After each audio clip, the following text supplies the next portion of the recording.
Dito tayo ngayon sa part 4 ng ating session 10. But sige, let us pray muna. Let us pray. Our Heavenly Father, maraming salamat Lord na sa mga subjects na ito ay mas natututunan namin Lord kung paano namin ibahagi or paano namin Lord sundin yung huling habilin mo.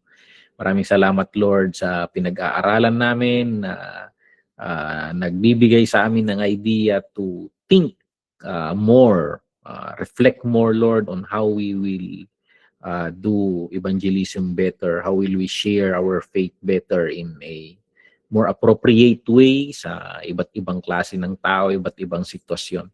Bless mo ang bawat isa sa amin, Lord, kahit yung mga kapatid naming wala dito sa live. I-bless mo ang bawat isa, Lord, na manonood sa recorded version. Ikaw ang mag-guide sa amin, magbigay ng mga new ideas at creativity sa amin, Lord. Bless mo ang bawat isa sa amin. We ask the Holy Spirit to guide us, Lord, sa mga katotohanan ng iyong salita. Hiniling namin sa pangalan ni Jesus. Amen. Okay, so purihin ang Panginoon. Nandito tayo sa part 4 ng session 12, Recovering First Love in Our Churches. So parang nagre-reflect tayo dito na, sabi ko nga, minsan, hindi natin namamalayan na nagko-cool down. Wala na sigurong sisihan dito kasi even the strongest churches in the Bible, even Ephesus, hindi niya namalayan na masigasig siya sa ginagawa niya, pero hindi natin namamalayan na wala na pala yung sidhi tulad nung una. So may mga signs na sabi dito, we've lost our first love. So ayan may mga iba't ibang reflections dito ng mga practical observation. So sabi dito, prayer meetings without presence. So parang nag-gather tayo to pray. So minsan nagre-reflect ako rito kasi in the 80s and 90s, grabe ang move of the Holy Spirit dito sa mga revival services, mga events dito sa Ifugao. Grabe ang mga move ng Holy Spirit, mga manifestation. Pero minsan nagre-reflect ako, what is the problem, Lord? So parang ganoon. May problema ba sa amin? We are seeking, we are praying, pero hindi naman namin maitutulak. We cannot push the Holy Spirit. The Holy Spirit is sovereign. So we desire yung mga do it again, Lord. We pray, we yearn for those. Pero sabi ko nga, you cannot push the Holy Spirit. You cannot push the Holy Spirit. So ngayon, nananalangin tayo, nagpe-pray tayo na sana may visitation ulit na mga ganon. Pero siguro lang, ayaw lang ng Holy Spirit. Matindi rin siguro ang move ng Holy Spirit, pero hindi sa sukatan natin. In that the way. Or I don't know kung inilaan rin ng Panginoon kasi may nabanggit rin ng Panginoon na in the last days there will be yung panlalamig na sabi doon, yung apostasy. And that is pointed out sa church. So I don't know kung yung Holy Spirit nagbaback off or abusado na rin ang church. I don't know. So hindi naman nating malalahat, but mga ganito, so nire-reflect ko. And ang hirap naman na parang i-engineer mo yung church para magmukhang move ng Holy Spirit. Alam niyo, marami kong tinitingnan Minsan pinapanood ko ang mga praise and worship. Maraming praise and worship na parang sabi grabe ang move ng Holy Spirit. Pero pag tinitingnan mo, hindi naman sa pagiging judgmental, pero parang we sing song synchronated, may mga pinapailaw ang cellphone, up, down, may mga instruction na ginagawa. Pag tinitingnan mo sa video, pero ang tanong ko, kagaya ba ng yung experiences ba ng mga tao doon, kagaya rin ng experiences ng mga sinauna noon. So I don't know, it's not being judgmental naman. It's not being judgmental. And siguro iba-iba lang yung Pero ayan, may mga conclusion rin tayo na parang hindi kagaya ng dati talaga. So prayer meetings without presence. So tayong mga pastors dito, ako matagal ko ng kwento eh. Can you bring back those? Yun yung tanong ko sa Holy Spirit eh.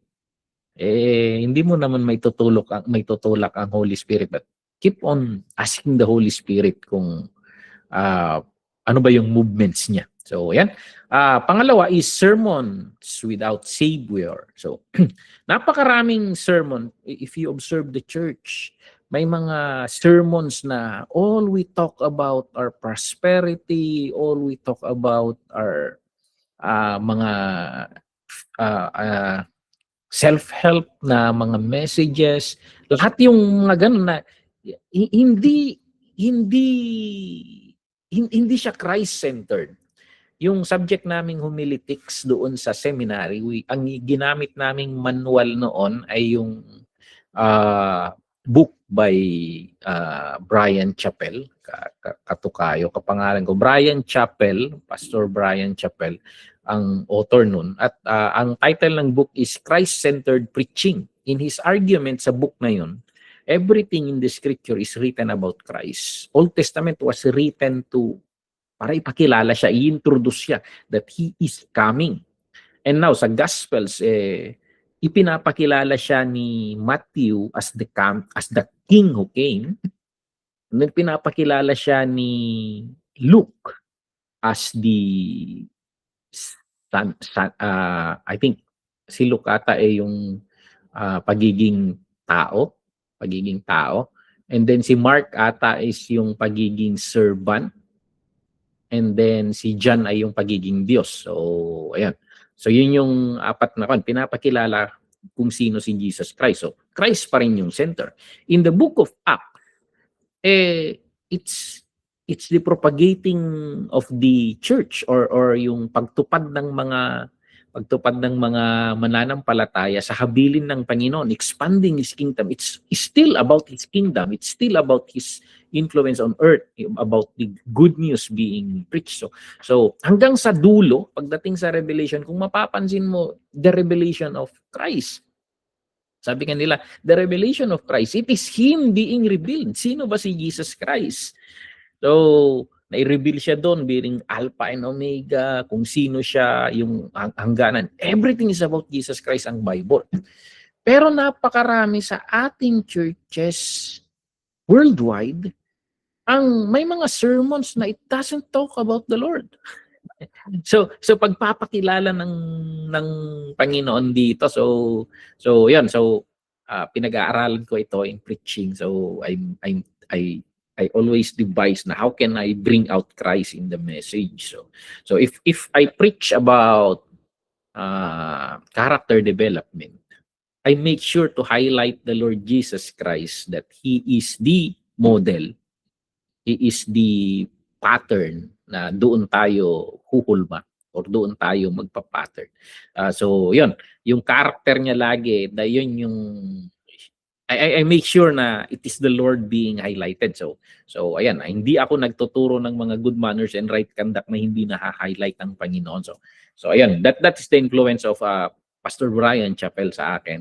I always make sure to put Christ-centered preaching, yun yung argument niya. So, even in worship, sabi dito, worship without wonder. We sing songs na dahil maganda yung rhyme, dahil magkakatugma yung mga songs na yon, dahil pinalitan nyo yung lineup dahil hindi mo maabot yung key. So, parang or hindi mo maitugma yung shifting, nagpalit na ng songs. Why do we even choose songs, or how do we choose songs? So ayan, worship without wonder. So isang suggestion ko sa mga worship leaders sa church, may mga reflections kami noon, and sinasuggest ko why do you choose, why did you choose that song? Why did you choose that song? So tinatanong ko yung reasons nila bakit yun. Trend, uso kasi. So, ayan, pagkabataan, mga bago. So, So sa akin, sinasuggest ko sa kanila na no, you listen to songs, either bago yan o luma. You listen to songs. What resonates most to you? For example, this week, pag nagdi-devotion ka sa worship leaders are musicians. So most likely when you go in your devotions, most likely ang access mo songs. Doon ka nagsisimula sa songs. Sa amin as teachers sa aming study, while studying at nadi-discover namin ang Panginoon, doon kami napapahanga sa Panginoon. But most likely sa mga musicians, you start with songs. And may mga songs na paulit-ulit sa'yo, nagre-rema sa'yo, talagang dear sa heart mo sa week na ito. Yun yung suggestion ko sa mga worship leaders namin dito na pick those songs. Kasi remang-rema na yan sa'yo Talagang hindi na lang lyrics yung kinakanta mo nang gagaling sa puso mo. So yun yung binibigay kong hint sa kanila kung anong pabalik-balik sa isip ninyo, sa puso ninyong song. Pick that up and use that as one of your one. Then you may share your testimony and make sure in your worship leading, you highlight the glory of God. So sa devotional namin, first meeting ng Trailmakers, tong grupo ng mga worship leaders sa TGMI. Yung pa-devotion ni Pastor June, sabi niya, this year magiging mas grateful sana tayo. We intentionally think on how we cultivate gratefulness in our life. That is one of the core values of TGMI, gratefulness. Pero yung reflection namin na point out ko sa pag-iisip ko, can we even worship the Lord without being grateful? Actually, worship naghuhugot siya sa pagiging grateful May bagay na nakita mong kabutihan ng Panginoon and gratefulness ang napapakon sa puso mo and doon nag-spring out yung worship. Yun yung mga nagiging songs. Yun yung mga nagiging songs. So napakarami. So napakarami na kaya pinoint out namin doon sa devotion na yun na maybe we can help the congregation. Ang hirap mag-testimony yung mga tao ngayon. Pinoint out namin na sa mga worship leaders, help the congregation to realize the goodness of God. Maybe you ask them bago magsimula ang worship, sabihin mo sa katabi mo or magtanong ka sa katabi mo one thing na ipagpapasalamat mo sa Panginoon tong week na ito. And yun yung jumping board ng worship. So ayan, worship without wonder. We sing songs without seeing the glory of God. So parang nangyayari na gano'n. Memorize mo na lang yung songs Parang gano'n. So ayan, and then itong pang-apat, service without sweetness.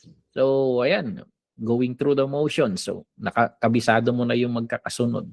Kabisado mo na yung mangyayari na hindi pagsamba yung nangyari, kundi ikot lang ng linggo mo. So ayan, may mga ganon. And we meditate on how can we make it better? How can we help the congregation realize these things? So working for God without walking with God. So sometimes we are guilty of that. Tayong mga ministers,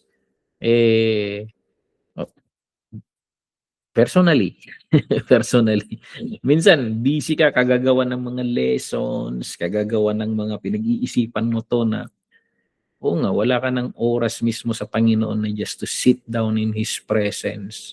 Hindi. Ang ginagawa mo is task. So yun.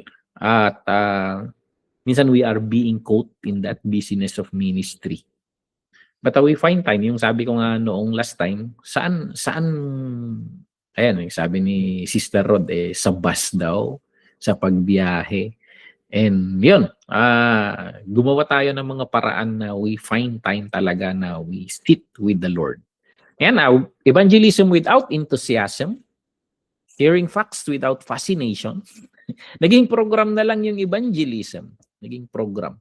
So kaya actually ang punto ng lesson natin is outburst. So parang parang overflow evangelism, parang yung kabutihang na experience natin sa Panginoon doon sana nag-uugat yung bakit nating ibinabahagi or ano yung binabahagi natin. Kasi minsan we go to people and then may 3 points ka rin, parang sermon. Ito yung approach ko, papakilala ko ang Panginoon. So parang templated ba yung evangelism natin. So ang napansin ko sa mga pinuntahan ko, Vietnam, Cambodia, ang ginagawa ng mga Pilipino doon, they just sit down with their friends, drink coffee, and then chit-chat dito, chit-chat doon. Hindi nga sila nag-open ng Bible. Kwentuhan lang, kumustahan, uh, may problema ka ba? And at the end, they get prayer. Bago tayo maghiwalay, can I pray for you? May mga problema ka ba? Then doon lang yung doon lang yung approach nila. Napansin ko, they can do it in 5 minutes. So pag nag-share naman yung kaibigan ng problema niya, ipapasok na niya agad yung may mga verse na mag-pop sa isip. Pinapasok niya yung mga verses. And then he makes sure to introduce the Lord Jesus Christ. Sabi ng Panginoon, come to me all of you who are tired. So, call to me and I will answer you. So yung mga verses na ganon. Gusto ng Panginoon na He is interested in you. Come, yung word ng Panginoon. So parang ganon. And can we go to Him in prayer?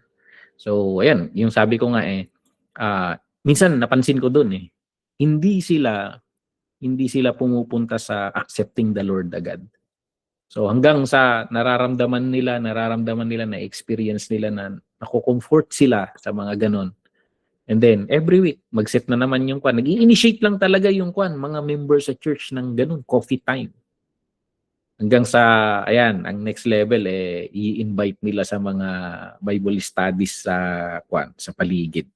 So iba yung regular na Bible studies na ginagawa nila sa mga mas malalim na. Iba yung evangelistic coffee time na ginagawa nila, but yung next level nun, ma-invite nila sa kapihan pa rin pero sa isang apartment na may mga iba ring tao doon. At yun, may mga Bible study talaga na intended na ipakilala ang Panginoon. Doon pumapasok yung mga hanggang sa point na pinapa-accept ang Panginoon. So hindi minamadali. That is the strategy that they are doing in Vietnam. So, yun. Sa Thailand naman Pilipino yung pastor doon ng ICI, si Pastor Chad Biska. And then that is a big church kasi iba rin yung strategy nila. Na sa Vietnam kasi you cannot be upfront. You need to be dahan-dahan sa kwan. Okay? So ayan, minsan we still do evangelism pero wala nang excitement, hindi na enthusiastic. So we still go, very active tayo sa mga fellowships natin, pero wala na yung sweetness with the Lord. So parang ganon. We worship, pero it's just singing songs na lang. we preach sermons and we never even mention the Lord. So parang ganon na minsan maraming preachers na they show the hands of the Lord. So yung blessings lang of the Lord.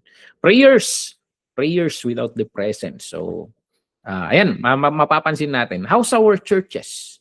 How's our personal life? So may hawig ba dito?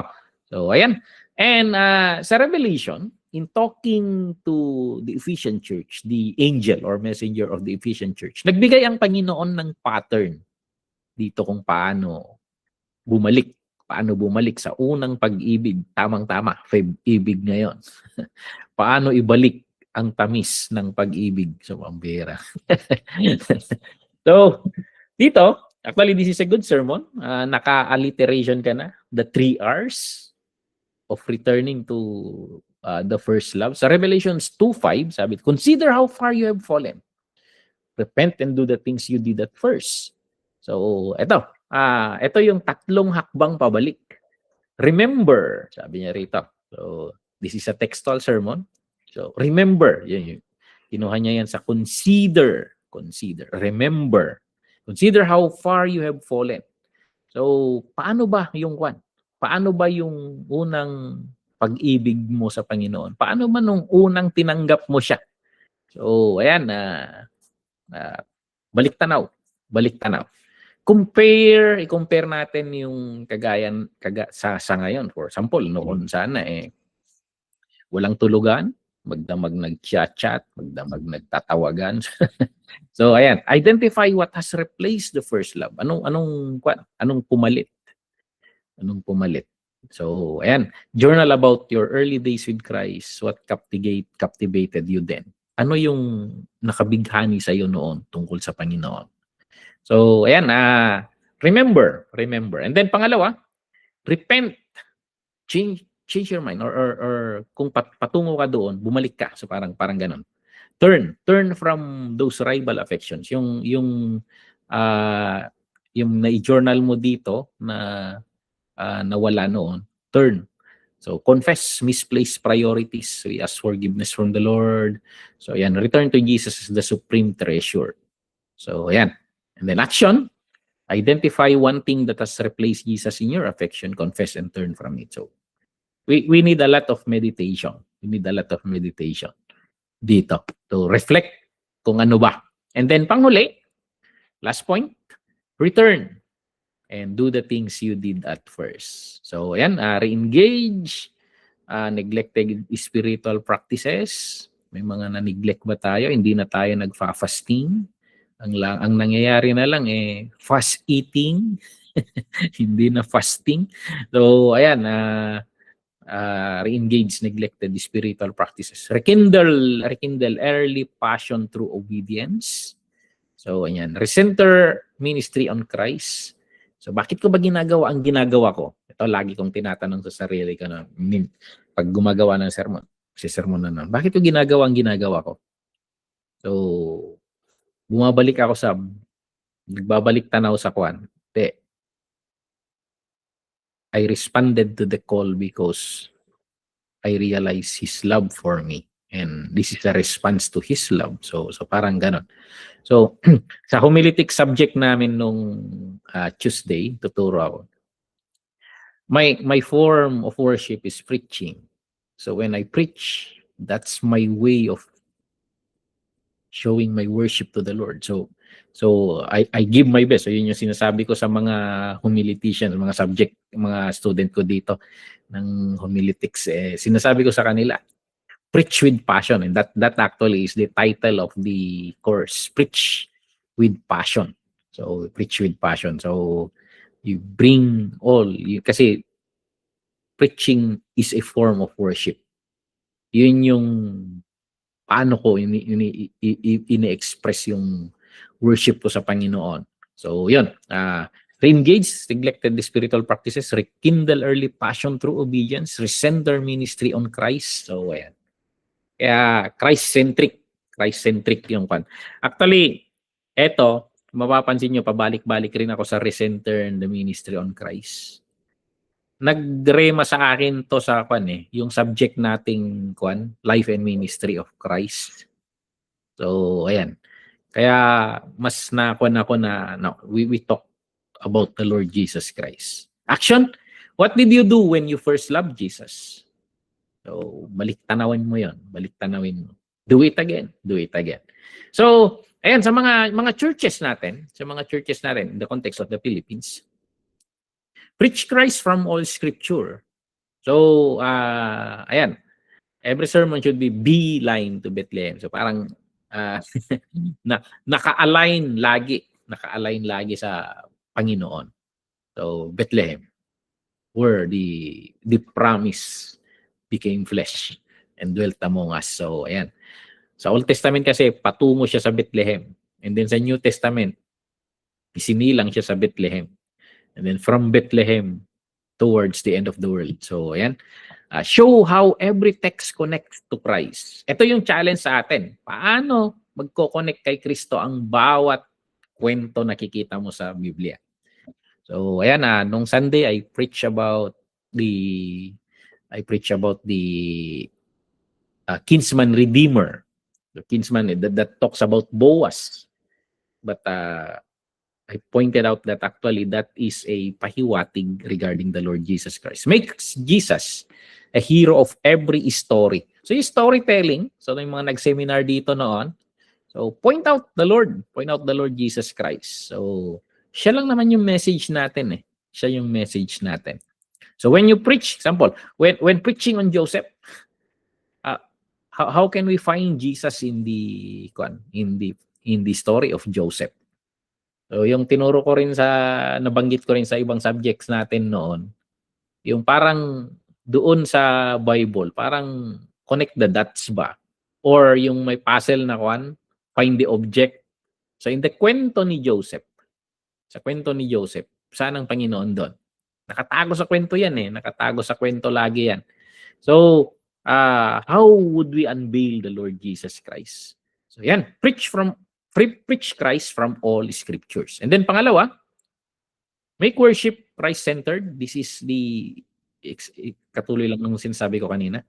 Evaluate songs. Are they about us or about Christ? Kasi napakaraming worship song ngayon na it talks about the worshiper. It talks about the worshiper. Hindi about Christ. So, ayan. Ensure sacraments clearly point to Jesus Christ. So, ayan. I make sure. Kaya sa church, nag-shift ako ng evangelism mode. Pag humaharap tayo, mga leaders tayo, mga preachers, mga may hawak tayo ng mga committees. Kapag magsasalita ka tungkol sa Panginoon, dapat ma-identify mo kung anong mode ka. May dalawang mode pag nagsasalita ka tungkol sa Panginoon. Either preaching or sa kaibigan. It's either evangelistic mode or discipleship mode. Ito yung hindi napapansin ng maraming minister. They go and preach sa market, and hindi mo maintindihan, pag nasa market ka, that is not a church.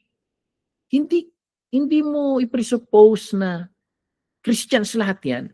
Hindi mo i-presuppose na they are into going deeper in the faith. So dapat clear ka kung bago ka magbukas ng bibig dyan, alam mo kung anong approach ka. Kung evangelistic mode ka, ipapakilala mo ang Panginoon, or discipleship mode ka, ilalalim mo sila sa principles ng buhay ng Panginoon. So ayan, kailangan alam mo. So sa akin, every first Sunday of the month, I shift to evangelistic mode sa church. So nag-shift ako sa evangelistic mode. Mas tinututukan ko yung mga hindi pa sigurado ang pananampalataya nila sa Panginoon. Yun yung tuon ko na para review na lang yun sa mga meron na. Pero halos pag second to third or fifth Sunday, that's discipleship mode. So going deeper sa so pag in-invite nila akong magsalita sa mga patay, I shift to evangelistic mode. So dapat alam mo if evangelistic mode ka or discipleship mode ka. So ayan. Even sa worship leaders, kasi may mga worship leaders dito. There are songs that talks about the Lord Jesus Christ. And there are songs that yung mga hymns, mapapansin mo yan. May mga hymns na nagtuturo tungkol sa Panginoon. May mga hymns na nag-i-introduce sa Panginoon. So, yun. Tingnan mo rin. I think hindi rin natin maibabox sa dalawang evangelistic and discipleship sa worship. Hindi natin magagawa yon. Sa preaching, pwede yon. Okay? Model personal devotion. Sa making worship Christ-centered pala, evaluate songs. Are they about us or about Christ? So, ayan. The songs na tinatawanan namin. I exalt me. I exalt me daw. So, ayan. Self-centered. Ensure sacraments clearly point to Jesus Christ. Create space for strenuous praise of Christ. Pag nag-lead tayo ng worship, make space na magwo-worship yung tao. Ito napansin ko sa Napansin ko sa maraming, even worship leaders Napakaraming worship leader na they don't know how to worship. They just know how to sing songs. What do I mean with that? Uh, they they don't know how to articulate their personal worship to the Lord. Kaya ang nangyayari, puro hallelujah, puro praise the Lord ang sinasabi. Or nag-shift sila sa speaking in tongues. But how would you express yung worship mo talaga na from your mind and from your heart? So, kailangan ma-practice rin ng mga worship leaders yon. Kasi, how would we expect the congregation to practice articulating their personal worship to the Lord if the worship leaders do not?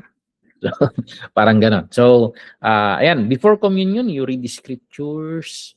So, ayan, pwede, maraming nagbabasa ng scripture, maraming may mga nagte-testimony to bring the attention to the Lord. So, there are many ways. Pero ang target natin is making the worship Christ-centered. And then, pangatlo, model personal devotion. So, ayan, I think may mga personal devotion, may mga group devotions, may mga ganun. Share what you're learning about Christ's beauty. Yung mga reflections mo. Be transparent about your love for the Lord Jesus Christ. Let people see your worship, not just your word. So yan yung kagandahan minsan. Ito yung maganda pag community church or yung mga small scale church. Kasi you know each other, you stay together, magkakasama kayo sa church, tapos pag alis sa church, magkakasama kayo ulit, kayo lang lagi ang magkakasama. You know each other. You know each other. Pero sa mga bigger context na church, minsan hindi magkakakilala. Mas mahirap yon. Mas mahirap. So hindi nila nakikita. Ang nakikita lang, for example, sa akin, ang nakikita lang nilang ako, yun nakatayo sa harap. So, ayan. And hindi nila, marami sa church, ang hindi nila ako kilala personally. So, parang ganon. But to those na lagi kong nakaka-fellowship, so, ayan, nakikita nila yung concept. So, day-to-day talk.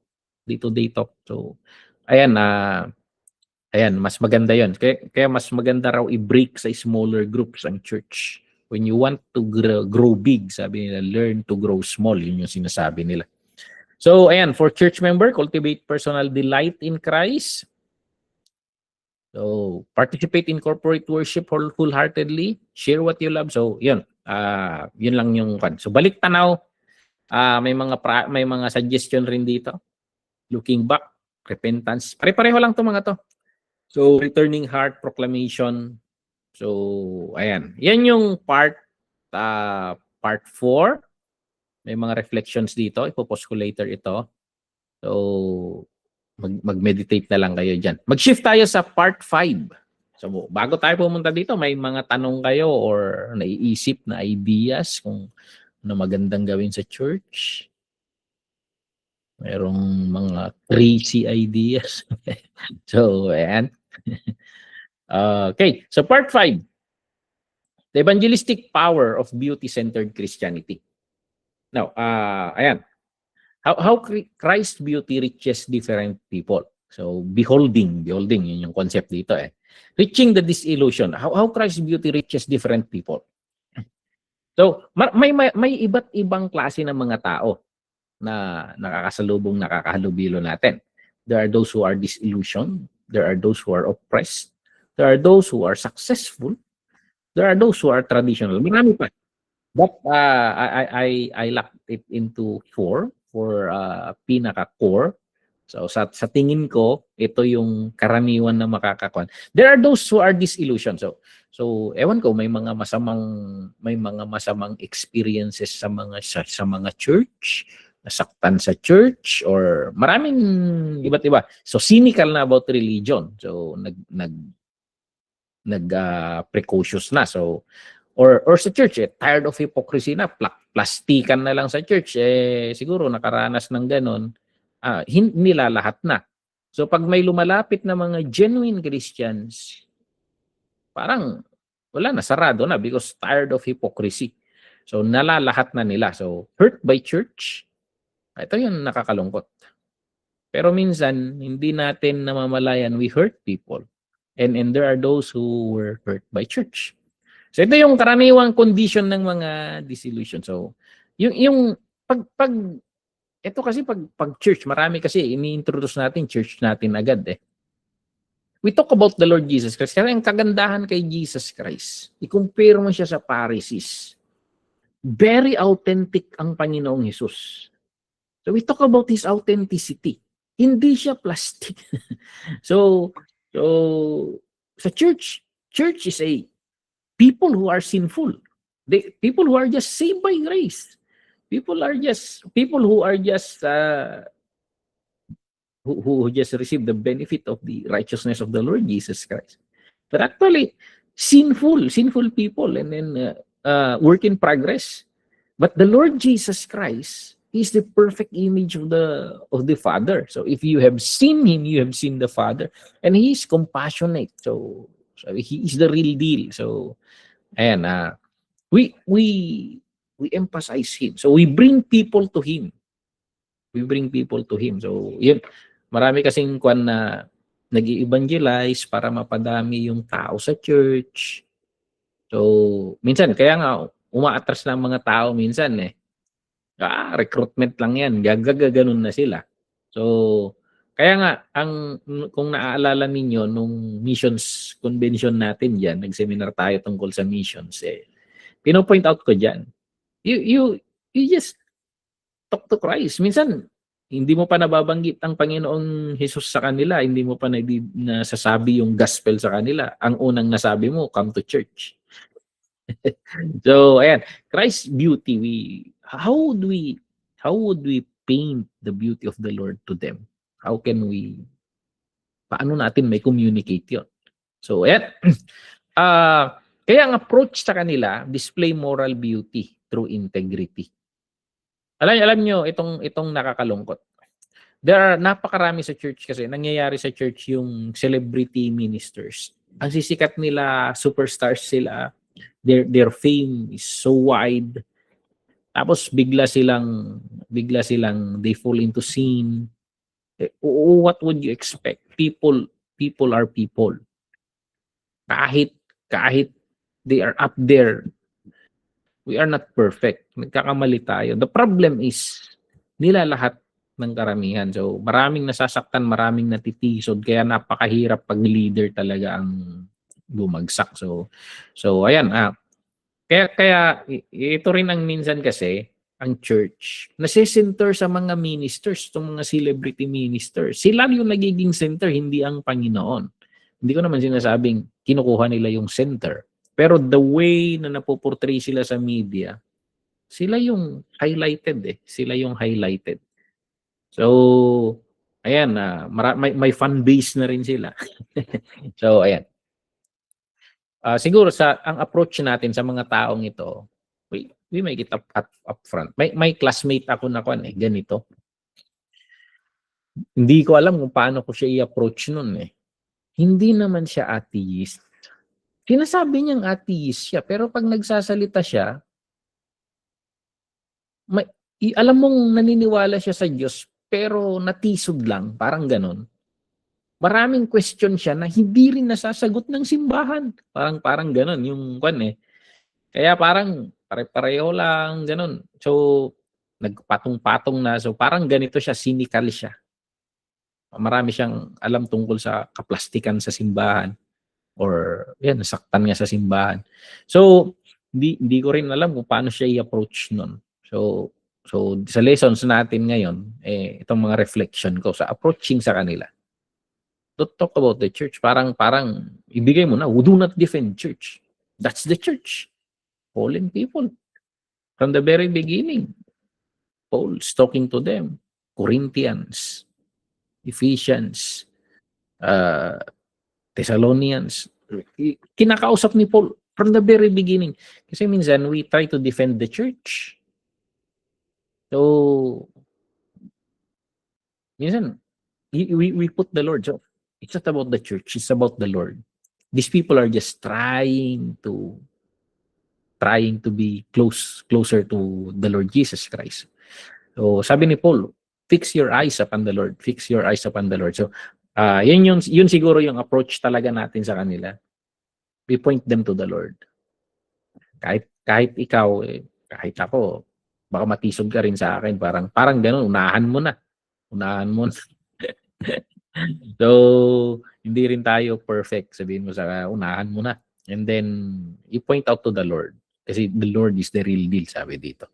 So, ayan, yan yung disillusion. Disillusion.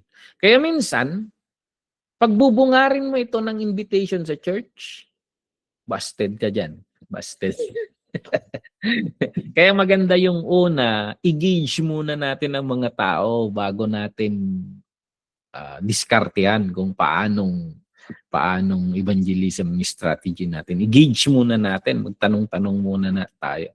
Kasi minsan, bang, one verse evangelism, ganun agad eh. Naalala ko si Sister Franz, yung sabi niya na ina-attempt niyang i-share, mag-share sa bus. Eh, sabi ng kausa niya is, ginanon raw siya. So parang, ang sakit sa loob nun, di ba? You are rejected. Parang busted ka ba naman? Parang ganon.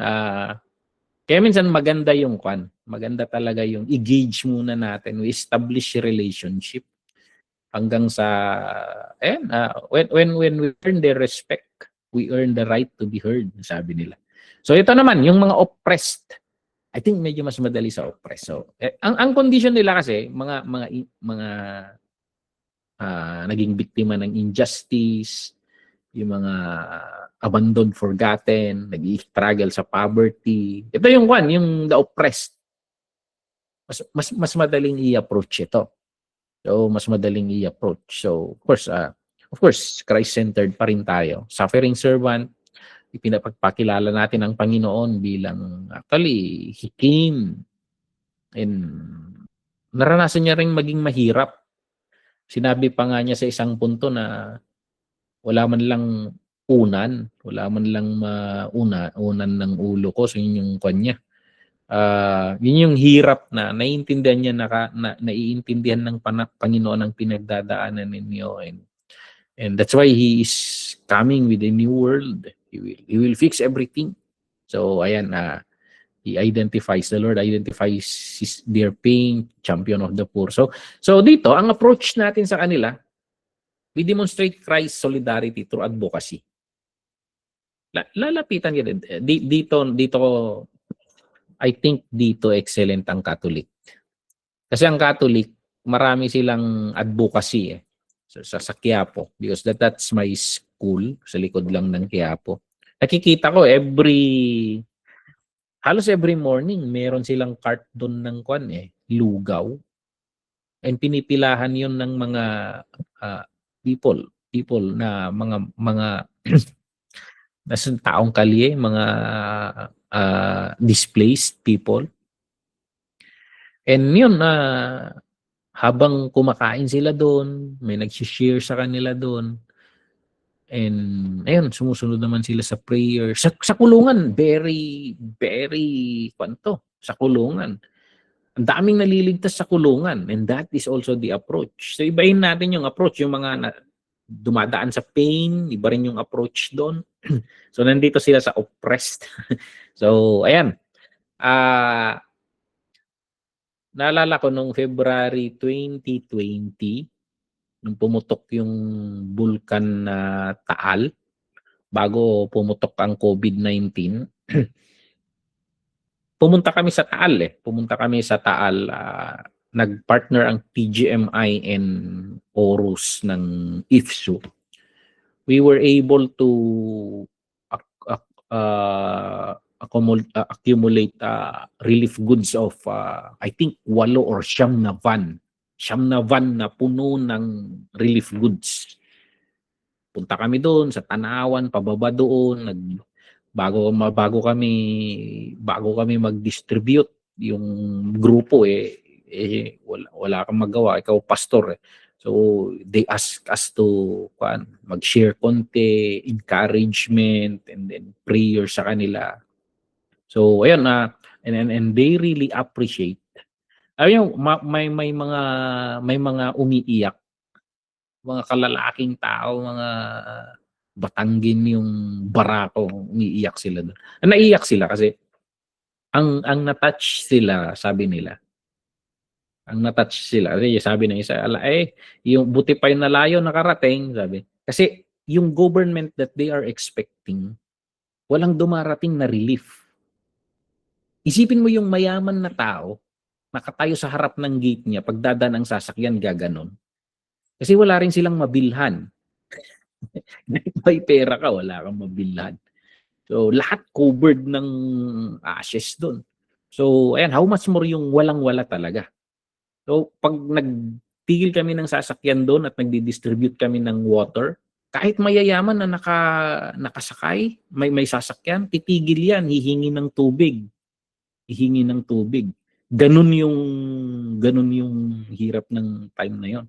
So, may mga naiiyak yung sabi ko, kasi sabi nila, buti pa raw kami na galing sa napakalayo, galing sa Ifugao, galing sa kabundukan. Buti pa raw kami na kahit maliit may naiparating. So parang ramdam na ramdam nila. Ramdam na ramdam nila. So the way na yung message we love because He first loved us. So we care kung anong maliit na meron kami sa bundok. Yun lang yung kaya namin, but so yun yung approach, and very effective sa oppressed or sa mga dumadaan sa kwan. Okay? So magandang gawin ng church ito. I don't know sa Hong Kong may mga tao ba na displaced rin dyan sa Hong Kong, mga ganon. I think mga kaluluwa rin yung mga yan eh. I don't know kung what. So it depends on the leading of the Holy Spirit sa inyo. How about the successful people? Medyo mas mahirap to. The successful people, ang condition nila, ang dami nilang accomplishments. Parang wala nang kailangan, nasa kanila na lang lahat. Pero ang wala sa kanila, satisfaction, parang they are seeking for a joy that hindi nila, kasi hindi mapupuno ng kayamanan, kasi kahit kayamanan, look at sa mga mayayaman, still seeking for more, never satisfied. So ang Panginoong Hesus, this is our experience. Lahat tayo naranasan natin yung satisfaction in life. Na pag nasa presensya ka ng Panginoon, parang ayaw mo nang lumisan sa presensya na pag naramdaman mo. Pag nasa presensya ka, presensya niya, nakakalimutan mo na may problema. Parang ganon. And that experience is very attractive sa kanila. They are seeking for satisfaction in life, fulfillment. So ito rin siguro ang hinahanap ni Solomon noon. So Christ's beauty, worthy of the ultimate pursuit, the satisfying treasure.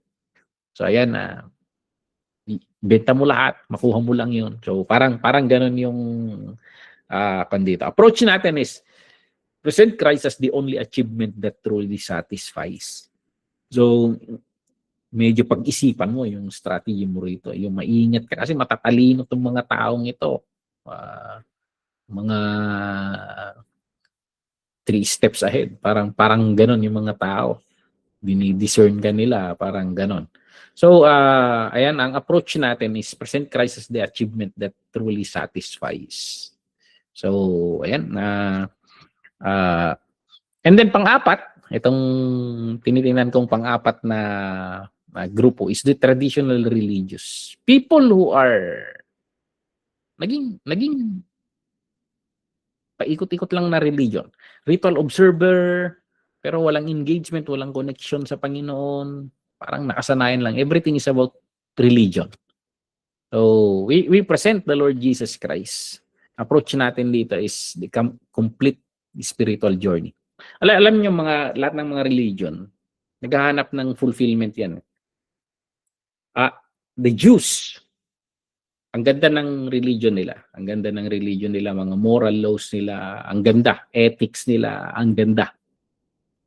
Pero they lack the fulfillment of the law. So actually, yung mga nakakita ka sa Panginoon, those who accepted the Lord, kaya na-explain natin in light yung may scriptures nila. Kasi ini-interpret na natin na naisusubstitute natin ang Panginoon. Sa kanila kasi, hindi nila tinitingnan yon. Muslim. Muslim eh, parang Hudyo rin yan. Pinsan rin ng mga Hudyo. Anak rin ni Abraham yan eh. Ganun rin. Kahit anong religion sa mundo, parang nag-e-end. Dito sa Buddhism, dito sa Cambodia nun, pinapa-explain ko kay Pastor Yude kung how do you approach, how do you enter the gospel sa mga Buddhist habang namamasyal kami sa yung mga malalaking structure nila doon. So, sabi niya, actually, there is a part doon sa sinulat ni Gautama Buddha na he has seen, parang nagkaroon siya ng vision eh doon sa enlightenment niya. I don't know what do they mean by enlightenment. Parang nagkaroon siya ng pangitain regarding kasi ang Buddhism, parang nagme-meditate sila and then they are trying to reach something. Parang may inaabot sila in the spiritual realm. Nirvana at tawag nila. Basta may inaabot sila. At nagkaroon ng revelation kay Gautama Buddha. This is documented nasa isang sinulat niya. Na may parating na galing doon sa inaabot nila pababa, and he will bring enlightenment below. So yung process ng Buddhism is they go above to reach enlightenment. Pero ang sinasabi niya, may galing sa taas na bababa and he will bring enlightenment. At yung mga description niya regarding that someone is very close sa description ni Isaiah. So his hands are these, sabi. Na-preach ko sa church minsan to. His hands are these. Ibig sabihin, di ba yung disc may butas sa gitna?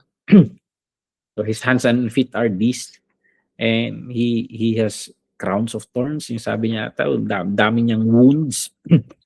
Yung description na sinasabi niya, napaka-close kay Isaiah. So sabi ni Pastor Yudi, that is how we approach them. We go to their book and then talk about what Gautama Buddha saw. And then we shift to Isaiah and sasabihin namin na one of our prophets saw that too. And then from Isaiah, they jump to the gospel and this is the fulfillment. So yun yung approach nila, the concept of fulfillment. So, almost all religion. Parang inattempt ko ito sa Ifugao. I was preaching sa Panopdupan and maraming crowd doon, lecture ko, maraming crowd doon ay matatanda. And I approach yung Mumbaki as Latin, parang gan. Alay sila ng alay. Mamaya magkakasakit ulit. Alay ng alay. Lahat ng ginagawa may ritual, may alay. Pero actually, in-explain ko na sa Ifugao culture, hindi mo alam kung ano ang lamb. Sa Ifugao, ano ang lamb? Ano ang sheep? Walang sheep sa Ifugao. Walang lamb sa Ifugao. Ang mga meron na ngayon imported na. But during the ancient, they don't know that. All they know is pigs. At sa mga sinaunang Mumbaki, hindi sila pwedeng mag-alay ng mga mistisong baboy. It's always the native one and the best one. So, yan, in-explain ko sa kanila na may pinapahiwatig yung alay na hindi nakakasatisfy. Minsan, maaapis mo rin yung nandun, pero mamaya, galit na naman sila. And may alay na once and for all. And then I went to Hebrews to explain that. And yung ginamit kong termino doon is Jesus is the native pig of God who takes away all the sins of the world. So parang ganun sana. Kung anong atrasa mo. So for example, may pudong sabi ng may pugaway, yung ikinurse nila tapos kinuha mo rin, nagkasakit ka. You committed sin eh. May pudong na nga doon eh, ninakaw mo pa rin. And then they need ritual to remove that pudong. So ayan, sa ating Panginoon, siya yung alay. You don't need a pig again. You don't need a patuloy. So in-explain ko na actually even our ancient religion finds its fulfillment in the Lord. So, go to Ilocano, sa mga albularyo. They still find, sinauna naman hindi ka pwedeng mag-alay ng broiler. Ang hinahanap nilang inaalay, yung uli iba, sabi nila, yung chicken na itim ang skin. So, ayan, i-choice one. And may alay na, kaya nga pwede kong sirain lahat ng mga kwan na ito. Ang mga Kristiyano, hindi na kami nag-aalay. Bakit? May alay na kami. And that is applicable once and for all. So, kaya ngumingiti yung mga matatanda, nagigets nila yung punto. Nakukuha nila yung the beauty of the Lord Jesus Christ. So, sa religious, so hindi lang kung ano-anong sinasabi nila Jesus Christ, nakukuha ng mga matatanda yung concept. And ayan, ang daming balitaktakan nun na tanong nila. But that's how I presented the Lord. So, show how Christ completes their spiritual journey. So, I don't know, hindi na natin na-interview ang mga matatandang Mumbaki na nag-convert nung nag-ministry si Pastor Kitong dito. Napakaraming pinsan niya na Mumbaki ang nag-convert. So I don't know, hindi na natin na-interview kung bakit sila lumipat sa Diyos ni Pastor Donato. There must be a reason. There must be a reason na tinalikuran nila yung mga powers nila, mga spirits na empowering them and follow the God of Pastor Donato Kitong. So, ayan, Pastor Kitong might be very skillful in showing them who the Lord Jesus Christ. And maybe the Lord Jesus Christ has proven to them. So, sadly, we were not able to interview any of them. So makabilang buhay yung mga matatanda. Okay, practical ideas for beauty-centered outreach. Practical ideas. Beauty-based community event. Practical na lang yan. Kung ano-anong suggestions dito. Songs for the Savior of Music Festival. Magpasulat kayo ng mga kanta that talks about Jesus Christ. Or gumawa kayo ng mga testimony nights na sasabihin nyo lang kung ginawa namin nila Pastor Junto a night of worship, parang ganon. Nag-a-assign kami ng mga apat na tell about the good things of the Lord, yung kabutihang ginawa ng Panginoon sa iyo. And then think of a song that is yung kantang aakmang in response to that kabutihan ng Panginoon, and then we will sing together. So ganun yung ginagawa namin. Someone share the testimony and then kakanta, and then the congregation sings, we worship, we thank it, and then the next one ginagawa namin simultaneous yan, testimony and then the song that supports the testimony. So parang ganun, make a night of testimony and worship. Gospel photography, I don't know kung mag-fit dito. Hindi naman tayo mga cameraman. So ayan, beauty-infused personal evangelism. Share what you find beautiful about the Lord Jesus Christ. What do you find most compelling about Jesus? So magandang ang katanungan mo nito sa loob ng simbahan para matuto ka ng iba't ibang perspective about the Lord. So, pero siyempre, sa mga taong nasa labas, hindi mo maitatanong to, di mo nga alam kung may Jesus sila Beauty demonstrating service. Serve in ways that reflect Christ's beauty. So, beautify communities, a sign of coming kingdom. Create beautiful spaces for community gathering. Beautify your church. So, ito, kinommunicate ko sa church ito. Kasi, in the Pentecostal perspective, lagi nating sinasabi na we don't care about house of prayer. Kasi we are the temple. Yan yung perspective ng kwan Kaya ang mga simbahan natin puro barong-barong, simple lang as long as we are the house of the Lord. This is just a simple building where we gather. Pero I change that perspective sa MCWC. I get the theology from the time na si David nasa tuktok ng palasyo niya, and then na-realize niya yung kabutihan ng Panginoon sa kanya from that nandun siya sa kabundukan, sa mga burol-burol, nagpapastol ng tupa. Ngayon, nandun siya sa palasyo na nagmamanage ng kingdom. Ang layo ng pinagdalhan ng Panginoon. Tapos nakita niya sa baba yung tabernacle ng Panginoon. And he has this desire na, hindi maganda to, Lord. You place me in the palace. You gave me a palace, tapos ikaw nasa tent ka. So nag-desire siya na to build a temple, build a beautiful place. So, natuwa ang Panginoon siguro rin doon, hindi lang kwan. Pero pinasa kay kwan hindi ikaw ang magpapatayo. Yung anak mo. So Solomon ang nagpatayo nun. So from that, I crafted the theology na, no, our house of worship is not just house of worship. The house of worship is worship itself. That is the expression of how we thank God, how we worship God. So, and then, hanggang doon ako nagsimula, and then, dahan-dahan pinaganda namin yung church. Kasi yung CWC, kontento yung mga taong yan, mga walang arting mga taong mga nandyan.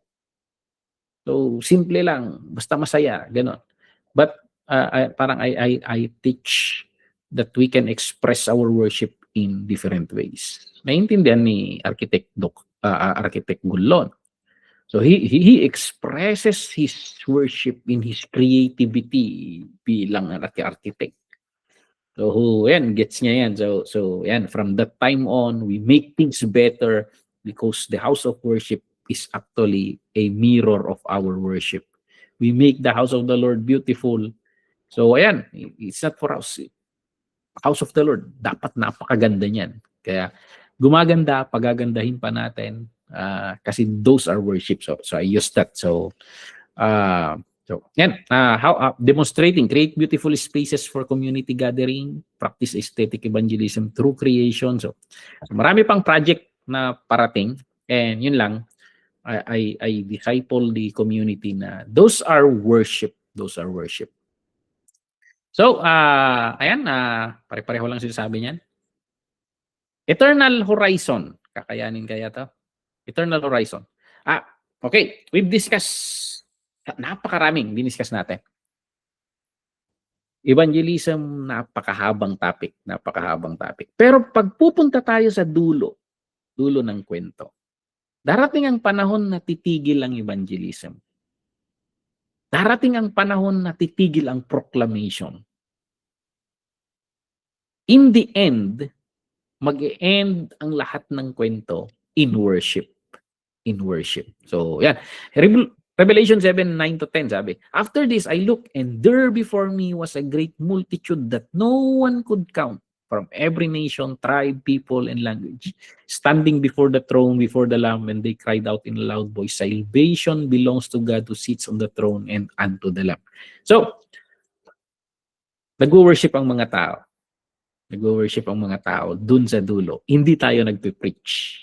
Darating ang panahon na magsisis ang preaching. So darating ang panahon na retired na kami. Hindi na kami magpe-preach. Pero sina Sister Rodeline, they continue their ministry. They lead worship. Mga ganon. So, ayan, worship. Eternal yan. Worship of the Lamb. So, ayan, this eternal perspective, makikita natin na i-reshape niya yung present evangelism. Paano yan? Babaguhin natin yung perspective natin. Titingnan natin ang evangelism not as winning souls lang, not as bringing people inside the kingdom, saving them from hell. We look at evangelism in the perspective na we are gathering worshipers. We are gathering worshipers. So parang damihan pa, every knee shall bow, every tongue confess that He is Lord. He is worthy to be praised. Diba yung missions convention natin dyan, finokus ko na it is the glory of the Lord, yung focus ng evangelism. So that is the end. So every saved increases eternal worship. Evangelism is like recruitment of eternal choir, parang ganon. So our message, come worship the worthy one with us forever. So yan, change the perspective. Tingnan natin ang evangelism as a gathering of worshipers. We're preparing for forever. Parang inihahanda natin ang mundo para sa walang hanggan. So hindi lang sa ngayon. So parang when we worship in the church, Ang focus kasi natin sa church ngayon, preaching ang pinaka-highlight sa church eh. But actually, darating ang panahon, matatanggal ang preaching. It would be worship. Discipleship as training for eternal worship. We look at that. Teaching new believers to behold Christ's beauty. Preparing people for occupation of heaven to worship. So, ayan. Tatlo yung ina-anticipate natin, the final revelation of the beauty. Makikita na natin siya ng harap-harapan. Makikita natin yung beauty ng mga kamay niya. Ang beauty ng mga kamay niya, hindi yung kagandahan ng kamay niya, yung butas dito. Yan yung beauty ng Panginoong Yesus. Yung sugat niya dito sa tagiliran, yan yung beauty ng Panginoon. It speaks about His love for us. So, John 1, 1 John 3:2. Dear friends, now we are children of God, and that we will be, and what we will be has not yet been made known. But we know that when Christ appears, we shall be like Him, for we shall see Him as He is. We will see Him as He is. And imagine, yung makikita mo kagaya mo, because all of us will be transformed from glory to glory after the image of Christ. So, after the image of Christ. So, all of us would be after the image of Christ. So, ayan. We haven't seen yet the full beauty. Evangelism invites people to the ultimate beauty encounter. So, ayan. Panis yang kwan. Beauty contest na yan. Nagmamakto lang mga ipugaw kasi hindi nag-Miss Universe si hindi nag-Miss Universe si Miss Pawid. So, ayan.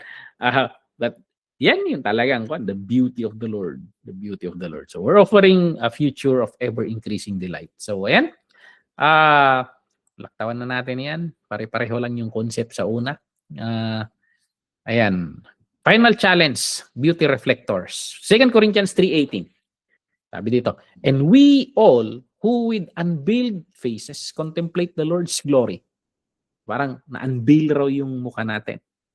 So, yung unveiling kasi, yung, for example, yung bride, di ba yung bride may takip sa mukha? Yun yung traditional, wala nang veil sa ngayon. May takip yung mukha, and then, maa-unveil. So, ayan. So, yung sinasabi dito, and we all, who with unveiled faces, natanggal yung veil sa mukha natin, nai-reveal tayo, contemplate the Lord's glory. We are being transformed into His image with ever-increasing glory. So kung ano ka ngayon, that is glorious na yung ginagawa ng Panginoon. But it is an increasing glory which comes from the Lord who is the Spirit. So ayan, we behold Christ's beauty in worship. What sabi natin nung una, what you behold, you become. So ayan, tambay tayo sa presensya na we are transformed into His likeness. The more na bumababad na tayo, na mamarinate tayo sa kung sino siya. So, saan ka bumababad? So, we reflect His beauty to others. Kali, pag natatransform na tayo, sometimes, darating ang panahon na kahit hindi ka magsalita, your life is louder than your words. So, we reflect His beauty to others. They are drawn to the beauty we reflect. Mababait yung mga tao yan, matulungin yung mga yan, totoo yung mga yan, hindi plastic yung mga yan. So ayan, they join us in beholding worship. Kaya na-attract sila sa community natin. And patuloy-tuloy yung siklo hanggang sa pagbalik ng Panginoon. And that is the finality of everything, face-to-face with the Lord. And yeah, I'm so excited with that. So, come Lord Jesus, come. So, yan yung panalangin ni John nung nakita niya yun. So, personal response, tingnan nyo na rin dito. Babad ka sa Panginoon, write love letter sa Panginoon, mag-journal ka, journal mo yung mga nare-realize mong kabutihan niya, i-share mo yung sa iba yung mga nare-realize mong kabutihan niya. So, mag-isip ka ng mga idea na mas mapaganda natin or maging mas kahawig ng Panginoon yung church natin.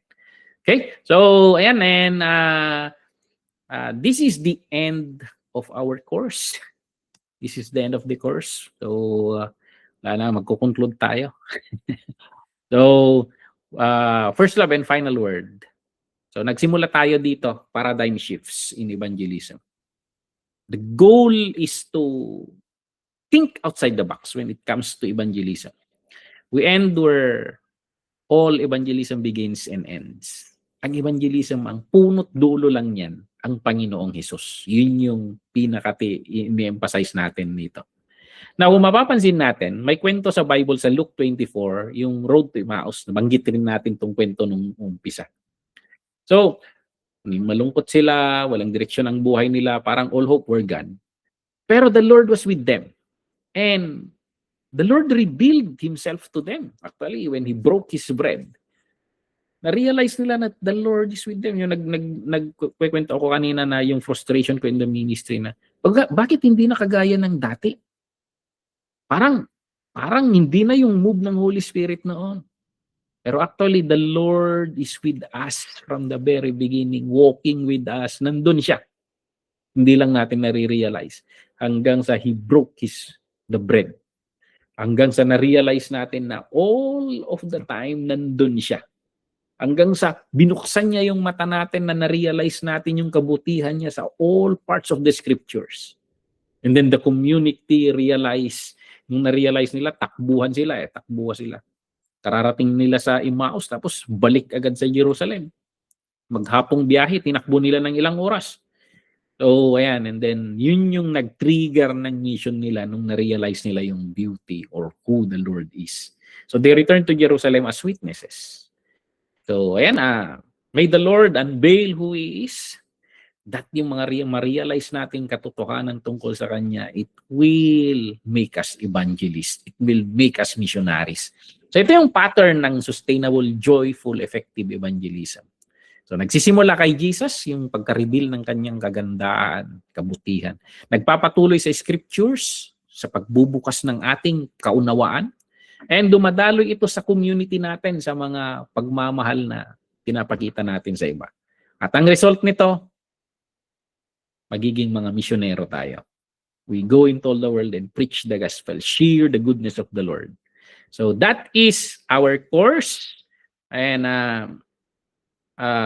my prayer is that we become missionaries. We become missionaries, whether in other countries, your neighbor, or your family. Missionaries, may mission tayo to show the Lord's beauty into all the world. So ayan, purihin ng Panginoon. Ito yung course natin. Medyo mahaba-haba yung usapan natin. So, tapos natin itong course na ito. So, parang hindi tayo nagbebenta. May mga explanation tungkol sa Panginoon na it's a product na ibebenta. But parang mga art lovers tayo.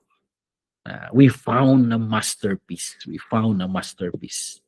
So, hindi tayo mga recruiters for organization, recruiter ng pupunta sa mga church natin. But mga tour guides tayo. Itinutour natin ang mga tao patungo sa hari. Ay yung natatawa ako minsan sa bansa natin. Nangyayari sa bansa natin. Natatawa ako sa tourism department na yung secretary natin ng tourism ay criticism sa kanya hindi raw yung mga tourist spots natin ang nakapaskil sa mga advertisement niya, kundi yung mukha niya. So parang ang nangyayari, siya yung tourist spot. But nakakatawa sa perspective na yun. Pero actually, in the spiritual realm, it is the Lord who is the center of beauty. Itinutur natin ang mga tao, papakita natin, bakit siya mabuti? We open up their eyes, explain kung kwan. So we tour them to the beauty of the Lord. It will take you a lifetime to tour the beauty of the Lord. 66 books. And it goes on yung revelation. So, ayan. So, we do not master in techniques. So, ayan. Hindi techniques, sabi ko nga, hindi techniques, hindi strategies. Know the Lord. So, kilalanin natin ang Panginoon. He is the bread of life. Para tayong, sabi dito, para tayong mga beggars na nakakita ng napakaganda, nakakita tayo ng isang bakery na hindi nawawalan ng tinapay. At gusto nating sabihin sa kapwa nating beggars na may pagkain doon, the bread of life. the beautiful, satisfying, eternal. Parang ganon. So, I have a preaching about that in the concept of food naman, but it will take us longer. So, ayan, nakumpleto natin ito, Proclaiming Community Course, Evangelism. Thank you for being with me on this class. Actually, it's because of you na this is not what I teach sa Bible School. It's because ang composition ng course na ito mga pastora, mga cell group leaders, mga worship leaders. So I did not bring you a lesson the basics of evangelism. We crafted this outside the box approach, and I hope we learn a lot dito. I myself, it is you who brought me into this reflection, and I myself, ang dami kong natutunan dito. So, purihin ang Panginoon. This is the end of our course. Wala na tayong classes sa Sunday. We will sign off muna, and we will prepare for the face-to-face meet up on next week. Next week na ba? Next week na ata. So, God bless sa ating lahat.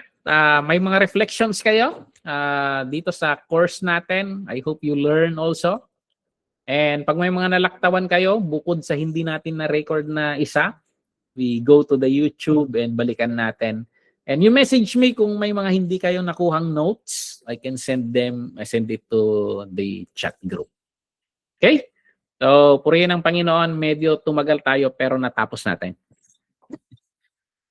And, Pastora. Thank you so much. Nagado na adalme. Welcome po. I'm a student also. I learned a lot. So, yep, purihin ang Panginoon. We keep learning together. Thank you for being classmates. So, yeah, these are new also sa akin. These are new sa akin. Naniniwala ako sa sabi ng isang teacher namin. Sabi ng isang teacher namin sa kwan.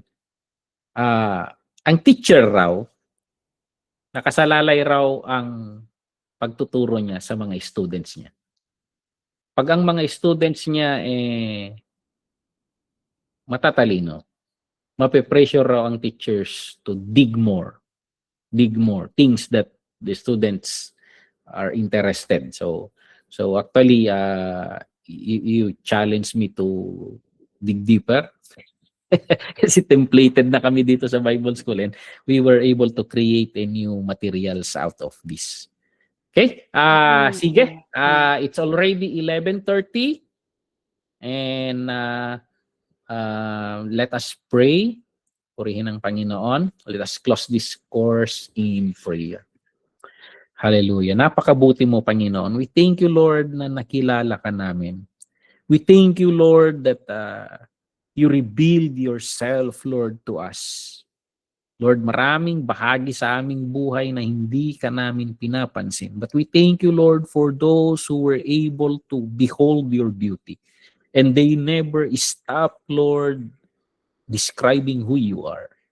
Until, Lord, nagkaroon yung time, Lord, na na-appreciate namin ang mga ginagawa mo, lalo na yung thing ng sacrifices mo on the cross. Napakaraming kabutihan mo sa amin, Lord. Kahaya-aya ang lahat ng ginagawa mo sa mundo namin. At Lord, even yung mga nasa future, Lord, na inaasahan namin, you give us hope in a future. Lord, maraming salamat. We pray, O God, na mas makilala ka pa nawa sana namin, Lord. Pinagpipray namin, Lord, na as we go on with our Christian walk, Lord, mas maire-reveal yung kagandahan mo. As we open our scriptures, Lord, our Bible, mas makilala ka namin ng mas maigi, O God, para mas ma-describe ka namin ng mas maayos sa iba. Help us to know you more and give us the capability to make you known to others. We ask the Holy Spirit to anoint, give us creativity, and empower us, give us boldness talk about you, share your goodness and your beauty. Bless mo ang bawat isa sa amin, Lord. Ang mga natutunan namin, itago mo sa aming mga puso. And Lord, give us creativity on how we will use these lessons, Lord, for the greater expansion of your kingdom. Maraming salamat. I-bless mo ang bawat isa sa amin. Ang mga classmates namin na manonood sa YouTube at sa mga susunod pa, Lord, na wala sa enrolled course na ito, pero manonood sa video, Lord. We pray, Lord, that you speak to them sa recorded version. Maraming salamat. We thank you and we worship you, God. This we pray in the name of our Lord. Amen and amen. And good night, everyone. Amen. Good night, Amen. Pastor. Thank you. God bless. Good night po, Pastor. God bless. See you soon. Thank you. See you soon. Lapit na. See you soon, Pastor. See you. Good night po. Night.